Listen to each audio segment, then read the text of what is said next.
What's up, guys? Today we're going to be going through a few things that you can do to speed up your computer. If your computer is an old one, this will help out a little bit. It's not going to help out much. Don't be expecting a miracle. Newer computers, this should help out significantly. The older a computer gets, the hardware is out of date. All the programs that's coming out now, they're consuming more resources than ever, and just older computers simply can't keep up. So if you got an old computer and it's running slow, probably time to update, because just the hardware is not able to keep up with the things they're churning out now on different programs and things. But anyway, if you got a fairly new computer and it just seems to be a little slower than it did when you first bought it, these steps should help. First thing we're going to do is we're going to go up to our search. This is Windows 8.1, by the way. We're going to type in defrag, and then we're going to click on the one that says defrag and optimize your hard drive. Alright, now I've never had to do this on this computer because it's kind of a higher end computer and it's never really been an issue.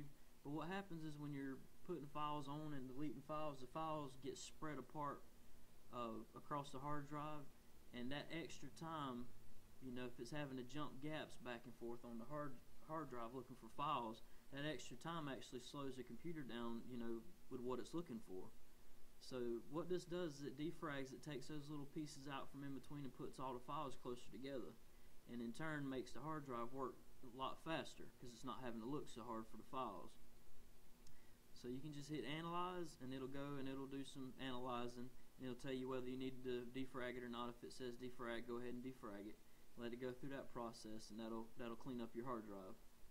Okay? Next, we're going to go back up to the corner, and we're going to go to settings, and we're going to go to our control panel. When we get to control panel, we're going to go to system and security. We're going to go down to power options.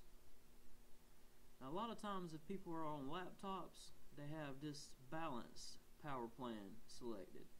And what that does is it kind of steals power away from certain processes and hardware and lets the battery last longer. But if you're like me and half the time when you use your laptop you plug into the wall anyway, or if you're on a desktop and never have a battery, then you can just click high performance.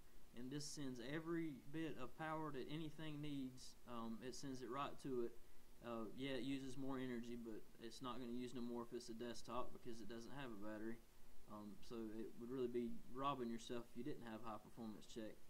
But anyway, this gives everything its full potential as far as that goes. Whereas balanced, kind of helps save power and slow things down on the hardware side. So you're just going to select, if it's on balance, just select high performance. You should be good to go on that. Alright, next we're going to go hit Control-Alt-Delete on the keyboard, go to our task manager, and this window pops up. This will show all the apps you have running and all the background processes you have running. Everything you see here is taking resources. They might not all be taking resources right now, but it'll show up in this window. Whenever it decides it needs to do something, it'll come up here and you can see it's actually taking this amount of disk, this amount of memory, this amount of CPU to run that software, that program. So what we want to do is when your computer starts up, you got all these programs on there and everything's pulling on the system trying to get going.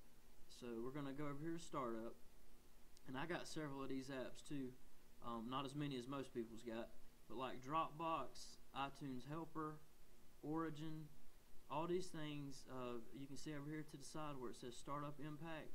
Dropbox is high, iTunes Helper, medium, Origin, high, NVIDIA GeForce Experience is low, but it still has an impact. So what we're going to want to do is we're going to go to these different apps, and where mine says enable because I already have it disabled, yours will say disable. So we'll just enable it. So you can click disable and then it comes up disabled. And that's going to cut this program off until we actually click on it and need it. So like Dropbox, I got files on Dropbox. Well, if I'm throughout the day, I'm not putting any files in Dropbox. I'm not taking anything off. So why do I need Dropbox sitting there waiting to update my files when I'm not adding any files to it?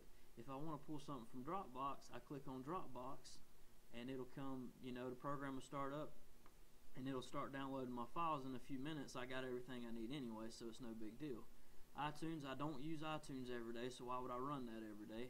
Origin, it's a video game thing. I got one game that takes Origin. It's on here wanting to run all the time, even when I'm not playing that game. And I don't even have that game on my computer right now. But NVIDIA GeForce Experience, I don't use that every day, and it still has an impact. So just go through here and look at stuff that could be affecting your startup speed and that overall speed of your computer that you may not even be using. Just go ahead and disable that. Like I said, this isn't going to affect you in any way. If I want to use Dropbox, I just go over here and click Dropbox and it'll come up. Nothing changes with that. So anyway, just go through that and try to get rid of some of those programs, and you'll be able to see over here where it takes some of them off and they're not running anymore, and that'll speed up your computer a little bit. So anyway, that was a few quick tips to help speed your stuff up.